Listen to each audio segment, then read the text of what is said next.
Nguzo ya kufunga ni mbili. Ya kwanza ni an-niyya, ni lazima uweke nia. Hii nia usipoiweka wewe utakuwa huna saumu.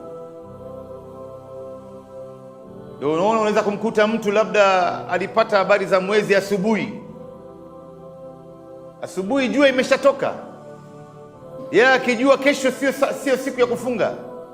Hii ni saumu ya Ramadhani, lakini alipoamka jua ishatoka, ama ni saa 3 saa 4, ameshakula breakfast yake, ndo akaambiwa bwana, una habari mwezi uliandama jana. Sasa yeye akitaka kufunga pale haitokubaliwa. Kwa nini?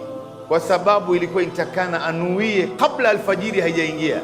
Kulingana na hadithi ya Mtume anasema, man lam yubayyit siyam qabla alfajri fala siyama lahu, mtu yoyote ambaye hatonuia saumu ya kufunga Ramadhan kabla salati alfajri, huyu hana saumu. Saumu ya sunna unaweza ukaamka asubuhi saa 3 saa 4 asubuhi, ukaamua bana, mimi nitaka kufunga saumu ya sunna, leo ni Jumatatu acha nifunge, au leo ni Jumanne acha nifunge, na ukaanza kufunga pale pale, inaruhusiwa.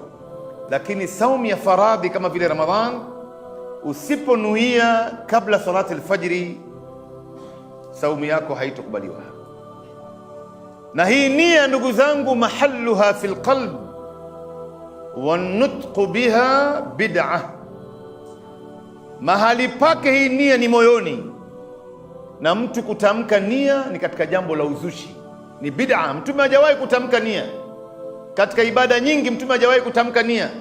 Mfano, wewe unapotoka nyumbani unakuja hapa msikitini, unakuja kufanya nini? Unakuja kufanya nini ndugu zangu?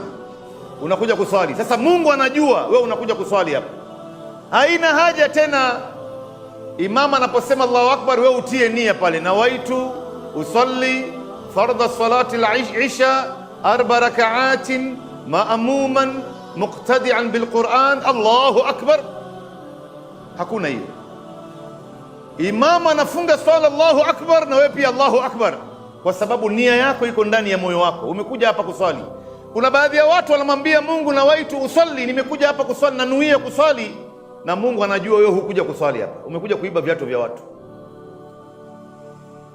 Wengine wanamwambia Mungu, nawaitu usalli, na Mungu anajua wazi huyu amekuja kumtafuta mtu ambaye ana deni yake, na huyu bwana hapatikani isipokuwa msikitini. Kuna wengine hawakuja kuswali, wamekuja hapa msikitini kwa sababu asipoonekana msikitini siku hiyo hakuna chakula nyumbani. Ataambiwa hatukukuona bwana, kwa hivyo leo hakuna chakula. Kwa hivyo hakuja kwa malengo ya kuswali.